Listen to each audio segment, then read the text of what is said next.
Já comprou todas as prendas de Natal? Lembrou-se da sua? Estamos a oferecer 40 passes anuais da Zone e um deles pode ser seu.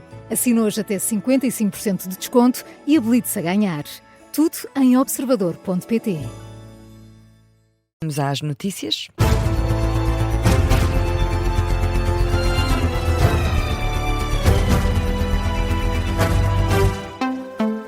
É o Jornal das 4 da Rádio Observador, edição de José Rafael Lopes.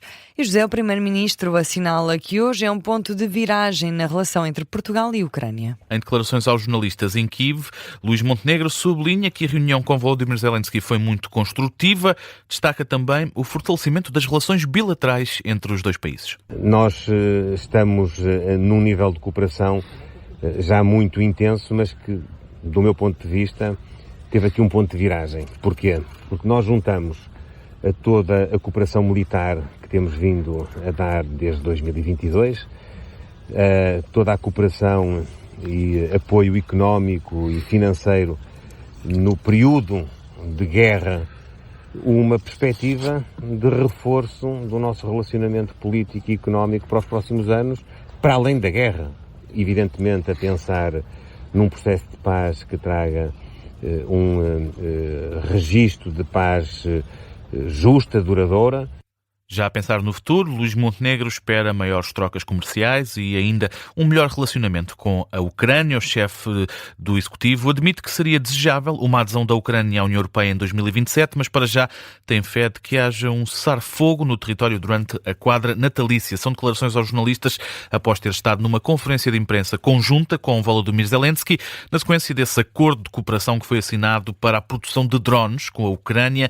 O Primeiro-Ministro admitiu ainda o envio de tropas portuguesas para a Ucrânia, depois de ser alcançada a paz, mas nunca enquanto a guerra continuar.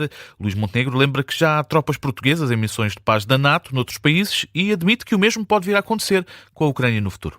Nada vai obstar a que militares portugueses possam fazer na Ucrânia o que já estão a fazer aqui ao lado, na Eslováquia, na Roménia, na Letónia, na Lituânia, em tantos outros países onde as nossas forças nacionais destacadas, no âmbito da União Europeia, no âmbito da NATO, participam em missões de paz e participam em missões de dissuasão e de segurança.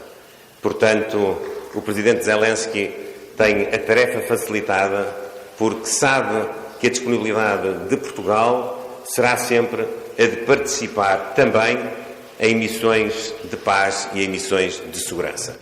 Luís Montenegro e Volodymyr Zelensky acordaram o reforço da cooperação no domínio na defesa, com destaque para essa coprodução de drones de fiscalização marítima. Portugal e a Ucrânia vão trabalhar em conjunto no futuro. E na análise, o antigo Ministro da Defesa, Azeredo Lopes, duvida que possam vir a ser enviadas tropas portuguesas para a Ucrânia. É uma reação a esse anúncio de Luís Montenegro esta manhã em Kiev sobre uma possível missão portuguesa após ser alcançada a paz na Ucrânia. Azeredo Lopes alerta que é um cenário dependente da vontade de Moscou. A Rússia tem dito de forma sistemática, e nesse aspecto é coerente, que nunca aceitará a presença de tropas de países da NATO em território ucraniano. E, portanto, isso significa que quando Portugal se disponibiliza, também não pode ignorar que ou se trata de uma missão de tipo Nações Unidas, com um aval do Conselho de Segurança, o que, aliás, também pressupunha o aval da Federação Russa, ou então não vejo como é que poderia haver a presença de forças portuguesas na medida em que, se o consentimento do Estado agressor fosse necessário para celebrar a paz e instaurar essa missão, então eu não vejo como é que a Rússia poderia agora, na 25ª hora, mudar de opinião. Azeredo Lopes, declarações aqui na Rádio Observador. O antigo Ministro da Defesa reconhece que esta parceria entre Portugal e Ucrânia pode ser vantajosa para as indústrias dos dois países. O Ministro da Economia apela para os parceiros sociais refletirem sobre o crescimento dos salários. Manuel Castro Almeida sublinha que Portugal está cada vez mais perto da média europeia no que toca a salários. São declarações à margem de um festival aéreo no Porto, onde o Ministro da Economia lembra que este é um trabalho que tem de ser feito com a ajuda do patronato e também dos sindicatos. Este pacote laboral foi sujeito agora para a discussão da concertação social. Todo o objetivo do pacote laboral é para aumentar a competitividade da nossa economia. É esse o seu objetivo. E é a essa luz que ele deve ser discutido. E os parceiros sociais que vão ser envolvidos nesta discussão devem ter a oportunidade de definir a que ritmo é que estão disponíveis para que os salários portugueses possam chegar à média europeia. Manuel Castro Almeida afirma que melhores salários no país só vão ser alcançados com empresas mais competitivas e trabalho mais produtivo.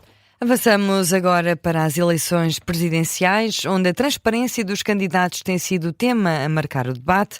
Henrique Gouveia Melo sublinha que tudo o que tem comprou com o dinheiro que ganhou na Marinha. Isto numa altura em que o passado profissional e empresarial dos candidatos está a ser escrutinado. Luís Marcos Mendes divulgou ontem a lista de clientes da empresa familiar.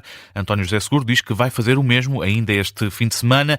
Henrique Gouveia Melo saúda a decisão de Luís Marcos Mendes de revelar os clientes da empresa familiar, mas afirma que foi o próprio adversário que levantou as dúvidas que surgem neste momento. O Dr. Luís Marcos Mendes fez bem em esclarecer as dúvidas que se levantaram. Aliás, quem levantou as dúvidas foi ele próprio numa entrevista ao Observador. E a partir daí gerou uma onda que ele agora tenta esclarecer. O que é curioso é que ao tentar esclarecer as dúvidas sobre ele, lança dúvidas sobre os outros candidatos. Sobre mim, eu posso dizer de uma forma muito clara. Tudo o que tenho resultou do meu ordenado da Marinha. Há 45 anos que sirvo o país com o meu ordenado da Marinha. Tudo que comprei foi com o meu ordenado da Marinha. Não fiz mais do que isso. Declarações de Henrique Gouveia Melo esta manhã numa ação de pré-campanha na Trofa. O candidato à presidência da República afirma que quem tem de avaliar se as respostas de Luís Marcos Mendes foram esclarecedoras são os portugueses. E Catarina Martins diz que não integra o círculo de portas giratórias entre interesses económicos e políticos. A candidata presidencial, apoiada pelo Bloco de Esquerda, garante estar à vontade nessa matéria, mas acusa outros candidatos de fazerem parte dessa relação de proximidade com o poder económico, sem dizer nomes. É verdade que eu não faço parte do círculo de poder político que tem uma enorme proximidade com o poder económico. Nós vimos isso noutros candidatos, não é o meu caso. Catarina Martins considera ainda importante que a transparência seja também relativa a quem financia as candidaturas e as campanhas presidenciais e não apenas ao passado profissional e empresarial dos candidatos. E também sobre o financiamento das candidaturas. Eu lembro que há candidatos que aparentemente parecem não ter grandes fontes de financiamento, mas depois quando vamos ver o financiamento dos seus partidos ou das suas candidaturas é tudo bastante diferente. Catarina Martins, aqui um registro da Agência Lusa, a candidata presidencial esteve de visita à Feira da Senhora da Hora, em Matosinhos. E o candidato às eleições presidenciais, Jorge Pinto, defende uma Europa mais ambiciosa e capaz de tomar decisões corajosas. É uma posição após ter sido questionado sobre a visita de Luís Montenegro à Ucrânia. O candidato presidencial apoiado pelo LIVRE sublinha que a viagem do primeiro-ministro já acontece tarde e diz que era um embaraço que Luís Montenegro fosse um dos líderes europeus que ainda não tinha visitado Kiev.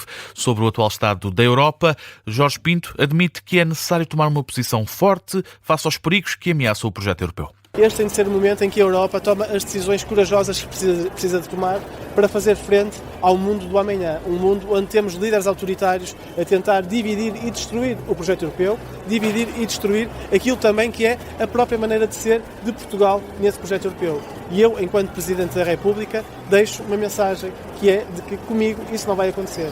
Comigo, Portugal vai ter uma voz autónoma dentro do projeto europeu, uma voz que se vai afirmar a nível mundial.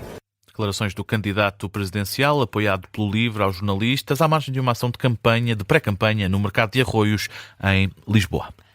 E no desporto, Tiago Silva é reforço do Futebol Clube do Porto para atacar a segunda metade da época. O central brasileiro era jogador livre no mercado após ter rescindido contrato com o Fluminense, já com 41 anos. Tiago Silva tem uma carreira de sucesso e passou por grandes clubes europeus como o AC Milan, o Paris Saint-Germain, onde esteve 8 temporadas, e também o Chelsea antes de regressar ao Brasil. Poucas pessoas se lembram, mas foi uma tímida passagem entre Tiago Silva e o Futebol Clube do Porto. O jogador já vestiu a camisola azul e branca ao serviço do Porto B. Agora, Tiago Silva agradece a oportunidade de regressar. Estou aqui para anunciar o meu retorno aos Dragões e dizer o quanto eu estou feliz e lisonjeado com essa oportunidade. Estou super motivado, espero que eu possa ajudar da melhor maneira possível. Eu gostaria de agradecer ao nosso presidente Andrés Vilas-Boas pela oportunidade, ao nosso mister Francesco Farioli também, e dizer o quanto ansioso eu estou por estar mais uma vez vestindo essas cores. Conto com o apoio de vocês e espero vocês no Dragão. Tiago Silva, sobre o regresso ao Futebol Clube do Porto, corria a época 2004-2005, quando o Central representou a equipa. Na altura fez apenas 14 jogos e acabou por ser emprestado. E é assim que fechamos o Jornal das 4, edição do jornalista José Rafael Lopes.